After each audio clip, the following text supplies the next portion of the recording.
You know what phrase makes fair housing attorneys nervous? We're flexible with our screening criteria. I get it. Landlords want to fill vacancies quickly, and being flexible sounds reasonable, even generous. But here's the problem. Flexibility in screening isn't just risky. It's a fair housing lawsuit waiting to happen. Let me explain why. When you tell applicants you're flexible, what you're really saying is, I make decisions on a case-by-case basis. And that's where the danger lies. Fair housing law doesn't care about your good intentions. What it cares about is whether similarly situated applicants are treated the same way. When you're flexible, you're opening the door to inconsistent treatment, and inconsistent treatment is the foundation of a discrimination claim. Here's a real example. You approve an applicant with a 605 credit score because you had a good vibe. A week later, you deny someone else with a 610 credit score. Maybe you had different reasons. Maybe you were having a bad day or just felt uncertain.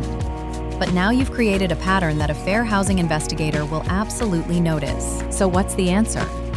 It's actually simpler than you think. Create clear, objective screening criteria and apply them consistently to every single applicant. Here's what that looks like. First, establish minimum requirements that are actually necessary for tenancy. Income at 3 times the rent. No evictions in the past 3 years.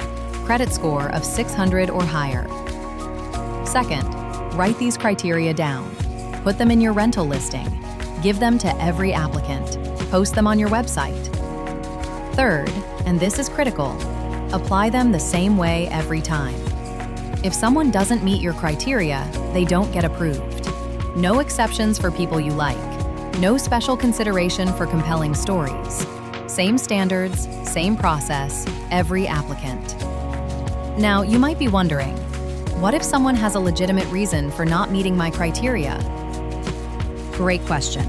The key is to build those exceptions into your written criteria in advance. For example, instead of being flexible about income, you could say, applicants must show income of 3 times the rent or provide a qualified cosigner. Instead of wavering on credit score, you could say, credit score must be 600 or higher or provide written explanations and additional references. See the difference? These aren't case-by-case judgment calls. These are predetermined, written policies that apply equally to everyone. Here's the bottom line. Flexibility in screening criteria isn't a kindness, it's a liability. The properties that win fair housing cases aren't the ones with the nicest landlords. They're the ones with clear, written policies, consistent application, and documentation of every decision. Being consistent isn't about being rigid, it's about being fair. And in fair housing, fair isn't just the right thing to do, it's the legally required thing to do. Follow the link at the end of this video to read our full guide.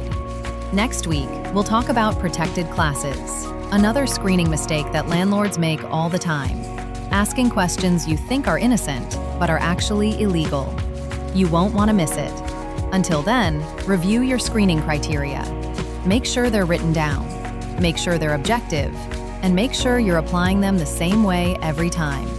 See you next week.